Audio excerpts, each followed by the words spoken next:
초경량 비행장치 무인 멀티콥터 1종 조종자 구술평가는 다음과 같은 5개의 항목으로 구성됩니다. 기체에 관한 사항, 조종자에 관한 사항, 공역 및 비행장에 대한 사항, 일반 지식 및 비행 절차, 이륙 중 엔진 고장 및 이륙 포기. 5개로 나누어진 분류마다 최소 1개 이상의 항목을 질문해 평가하도록 되어 있습니다. 그럼 구술평가를 시작해 보겠습니다. 취득하려는 자격증 명칭은 무엇입니까? 초경량 비행장치 무인 멀티콥터 조종자 자격증입니다. 취득하려는 자격증에 응시 나이 제한이 있습니까? 만 14세 이상이면 가능합니다. 운영하신 기체의 형식은 무엇입니까? G16S-ED 헥사콥터입니다. 취득하려는 자격증은 몇 종입니까? 1종입니다. 1종의 기준은 무엇입니까? 최대 이륙 중량이 25kg을 초과하고 자체 중량이 150kg 이하인 무인 멀티콥터입니다. 우리 기체의 최대 이륙 중량은 37kg으로 25kg을 초과하기 때문에 1종 기체에 해당합니다. 최대 이륙 중량이 무엇입니까? 기체의 자체 중량의 적재량을 합한 무게입니다. 그럼 자체 중량이 무엇입니까?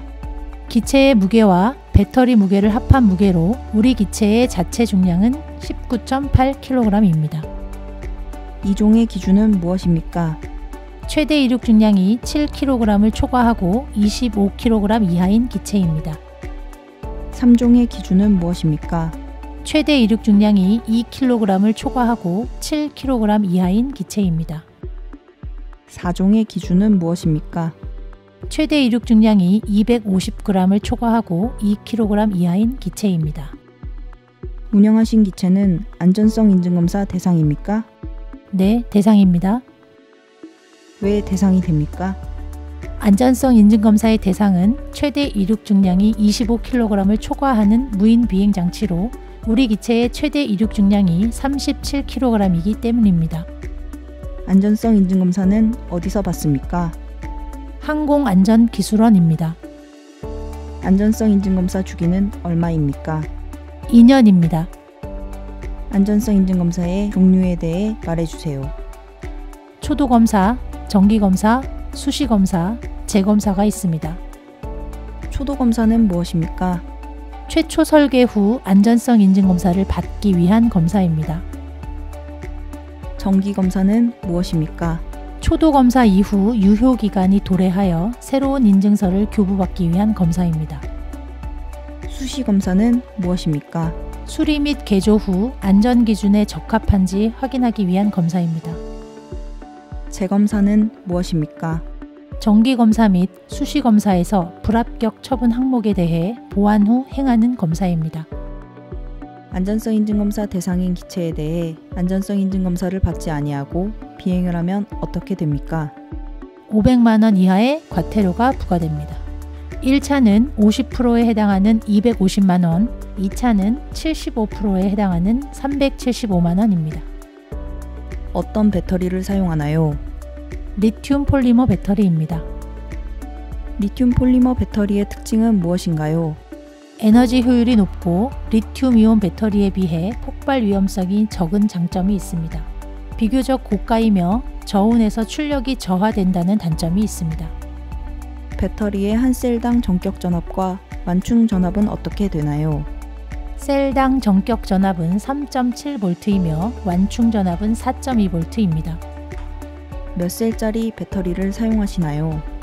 6셀짜리 2개를 사용합니다. 배터리 장기 보관 방법에 대해 설명해 보세요. 배터리 전압의 50% 상태로 직사광선을 받지 않고 건조하고 환기가 잘 되는 곳에 보관합니다. 배터리 폐기 방법에 대해 설명해 보세요. 1:1 비율의 소금물에 넣어 사람의 손이 닿지 않는 곳, 환기가 잘 되는 곳에 2-3일 보관하여 완전히 방전시킨 후 폐기합니다. 모터의 재원에 대해 설명해 주세요. 8120으로 직경이 81mm, 높이가 20mm인 브러시리스 모터이며 성능은 100kV로 1분당 회전수가 100회라는 뜻입니다. 브러시리스 모터의 특징은 무엇입니까? 브러쉬 모터보다 저항이 줄어 에너지 효율이 좋고 소음이 작고 발열이 적으며 반영구적으로 사용이 가능하다는 장점이 있습니다. 반면 가격이 비싸고 구조가 복잡하다는 단점이 있습니다. ESC는 무엇입니까? 전자변속기로 FC로부터 신호를 받아 모터의 회전 속도를 제어하는 장치입니다. 운영하신 기체의 크기는 어떻게 되나요? 가로와 세로는 2390mm, 높이는 546mm입니다. 기체 프로펠러의 규격은 무엇입니까? 3090으로 직경이 30인치, 피치가 9인치입니다. 피치는 무엇입니까? 프로펠러가 한 바퀴 회전했을 때 이동한 거리를 의미합니다. 멀티콥터 프로펠러 개수에 따른 명칭을 설명해 주세요. 2개는 바이콥터, 3개는 트리콥터, 4개는 쿼드콥터, 6개는 헥사콥터, 8개는 옥토콥터, 10개는 데카콥터, 12개는 도데카콥터입니다. 운영하신 기체는 무슨 콥터인가요? 헥사콥터입니다. 기체에 작용하는 4가지 힘은 무엇인가요? 양력, 중력, 추력, 항력입니다. 호버링 비행의 조건은 무엇인가요? 양력과 중력이 같을 때입니다. 등속 수평 비행의 조건은 무엇인가요? 양력과 중력이 같고 추력과 항력이 같을 때입니다.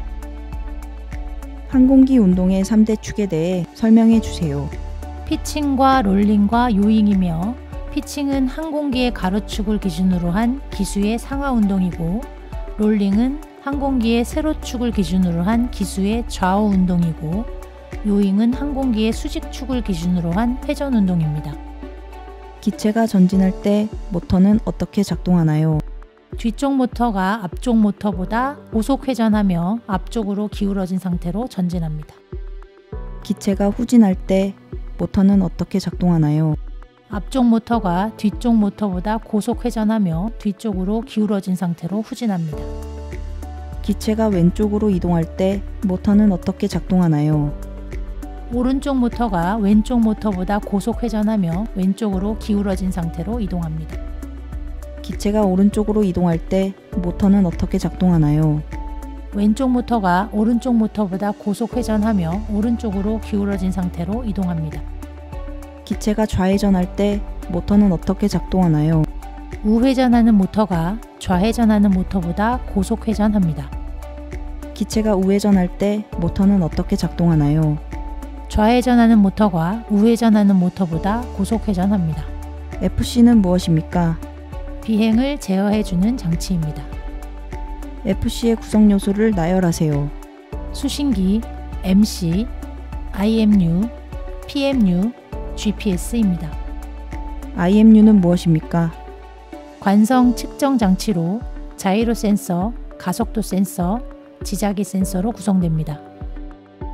자이로 센서의 역할은 무엇입니까? 자세 수평을 유지합니다. 가속도 센서의 역할은 무엇입니까?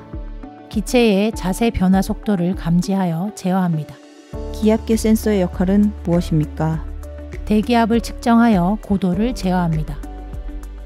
지자기 센서의 역할은 무엇입니까? 비행의 방향을 제어해 줍니다. GPS의 역할은 무엇입니까? 위성 신호를 받아 위치를 제어합니다. GPS 모드에 대해 설명해 주세요. GPS를 이용하여 자세 제어 및 위치를 제어하고 경로 비행이 가능한 모드입니다. 에띠 모드에 대해 설명해 주세요. 자이로 센서를 이용하여 자동으로 자세 수평을 잡아주는 모드입니다. 매뉴얼 모드에 대해 설명해 주세요. 자세 제어 없이 완전 수동 모드로 모든 비행을 직접 조종하는 모드입니다. 기체를 구매하거나 소유권 등이 변경되었을 때 변경사항이 발생한 이후 며칠 내로 신고해야 하나요? 구매 또는 변경일로부터 30일 이내입니다. 어디에서 하나요? 한국교통안전공단 드론관리처입니다. 기체 신고 시 필요한 서류는 무엇인가요? 초경량 비행장치의 소유 및 사용을 증명하는 서류, 기체의 재원 및 성능표, 기체의 신고번호가 보이는 측면 사진이 필요합니다. 기체 신고를 하지 않으면 어떻게 되나요? 6개월 이하의 징역 또는 500만 원 이하의 벌금입니다. 신고번호 미표시나 거짓 표기 시 어떻게 되나요? 100만 원 이하의 과태료입니다. 운영하신 기체는 보험 가입 대상입니까? 네, 맞습니다. 보험을 가입하지 않고 비행하면 어떻게 되나요? 500만 원 이하의 과태료가 부과됩니다. 비행 시 조종자가 소지해야 할 것은 무엇인가요? 조종자 증명, 비행 승인서, 비행 기록지입니다. 조종자가 준수해야 하는 사항에는 어떤 것들이 있을까요? 비행 중 낙하물 투하 금지, 150m 이상의 고도에서 비행 금지, 야간 비행 금지, 비행 금지 구역, 비행 제한 구역, 관제 공역 비행 금지, 인구 밀집 지역 비행 금지, 육안으로 확인할 수 없는 범위에서 비행 금지, 음주, 약물 복용 및 비정상적인 상태나 방법으로 비행 금지, 안개 등으로 인하여 목표물의 식별이 가능하지 않은 상태에서 비행 금지. 조종자 준수사항 위반 시 어떻게 되나요? 300만 원 이하의 과태료가 부과됩니다. 음주 비행 시 어떻게 되나요? 3년 이하의 징역 또는 3천만 원 이하의 벌금입니다. 음주 처벌의 혈중 알코올 농도는 얼마인가요? 0.02% 이상입니다. 시계 비행이 무엇인가요? 조종자가 기체를 직접 육안으로 확인하며 비행하는 것입니다. 계기 비행은 무엇인가요? 기체의 계기판을 보며 비행하는 것입니다. 사고 발생 시 대처 방법은 어떻게 되나요? 먼저 인명피해가 있을 시 119와 경찰서에 즉시 신고한 뒤 조종자 또는 기체 소유자가 항공철도 사고조사위원회와 지방항공청에 신고해야 합니다. 만약 사고 보고를 하지 않거나 거짓으로 보고하면 어떻게 되나요? 30만 원 이하의 과태료가 부과됩니다. 사고로 기체 파손 상태가 심각하여 폐기하려고 합니다. 무슨 신고를 해야 하나요? 말소 신고를 해야 합니다. 만일 말소 신고를 하지 않으면 어떻게 되나요? 30만 원 이하의 과태료가 부과됩니다. 말소 신고는 어디에서 하나요? 한국교통안전공단 드론관리처입니다. 비행 금지 구역이란 무엇인가요? 안전, 국방상 또는 그 밖의 이유로 항공기의 비행을 금지하는 구역입니다. 비행 금지 구역을 모두 나열해 보세요. P518 휴전선 인근, P61 부산 고리 원자력 발전소, P62 경주 월성 원자력 발전소, P63 영광 환빛 원자력 발전소, P64 울진 한울 원자력 발전소, P65 대전 원자력 연구소, 원전 중심으로부터 18.6km의 구역입니다. P73 용산 대통령 직무실 인근 3.7km입니다. 관제권 공항 중심으로부터 반경 9.3km 이내 지역입니다. 비행 제한 구역이란 무엇인가요? 비행 허가를 받지 않은 항공기의 비행을 제한하는 구역입니다. 비행 제한 구역을 나열해 보세요. R75와 관제구가 있으며 R75는 서울 지역 비행 제한구역으로 서울 외곽으로 설정되어 있으며 수도 방위사령부 방공작전통제소에서 통제하는 구역입니다. 관제구는 지표면 또는 수면으로부터 200m 이상 높이의 공역을 의미합니다. 비행 승인 없이 비행 제한 공역, 비행 금지 구역, 관제권에서 비행하면 어떻게 되나요? 500만 원 이하의 벌금입니다. 비행 금지 구역, 비행 제한 구역의 비행 승인 방법은 무엇인가요? 드론 원스톱 홈페이지에서 최소 3영업일 전까지 신청하고 지방항공청 또는 국방부의 허가를 받으면 됩니다. 촬영 승인 방법은 무엇인가요? 드론 원스톱 홈페이지에서 최소 4영업일 전까지 신청하고 국방부의 허가를 받으면 됩니다. 비가시권 비행 및 야간 비행 시 비행 승인 방법은 무엇인가요? 드론 원스톱 홈페이지에서 특별 비행 승인 신청을 해야 합니다. 노탐은 무엇인가요? 항공고시보로서 항공기의 안전한 운행을 위해 관제기관에서 항공 종사자에게 정보를 제공하는 공고문입니다. 노탐의 유효기간은 어떻게 되나요? 3개월입니다. AIP는 무엇인가요? 항공정보 간행물로 항공 항행에 필수적이고 영구적인 성격의 항공정보를 수록한 간행물입니다. 비행 중인 멀티콥터로 다른 항공기가 접근한다면 어떻게 해야 하나요? 무조건 경로를 양보합니다. 비행 중 GPS에 이상이 생겨 기체가 원하지 않은 방향으로 이동한다면 어떻게 해야 하나요? 주변의 위험 상황을 큰 소리로 알리고 AT 모드로 전환하여 사람이 없고 안전한 곳에 최단 거리로 이동한 후 착륙시킵니다. 착륙 시 기체 주변으로 사람이 접근하면 어떻게 해야 하나요? 1차적으로 경고하여 접근 금지시키고 계속 접근하면 사람이 지나간 후 착륙하거나 사람이 없는 곳으로 이동하여 착륙시킵니다. 비행이 제한되는 기상 조건은 무엇인가요? 눈, 비, 안개, 우박, 천둥, 강풍 또는 돌풍, 일출 전, 일몰 후입니다. 기상의 7대 요소는 무엇인가요? 기온, 기압, 습도, 구름, 강수, 시정, 바람입니다. 이륙 중 이상 상황이 발생하면 어떻게 하나요? 주변의 위험 상황을 큰 소리로 외치고 즉시 이륙을 포기하고 착륙합니다. 이후 전원을 분리하고 기체 점검을 실시합니다. 조종 중 조종기와 기체의 연결이 끊기면 어떻게 하나요? 페일세이프 기능으로 이륙 지점으로 복귀시킵니다. 모터 한 개가 고장나면 어떻게 되나요? 쿼드콥터는 고장난 모터 쪽으로 기울어지며 추락하고 헥사콥터는 고장난 모터의 방향으로 제자리 회전하며 옥토콥터는 제자리에서 호버링은 가능하지만 정상적인 비행은 불가합니다.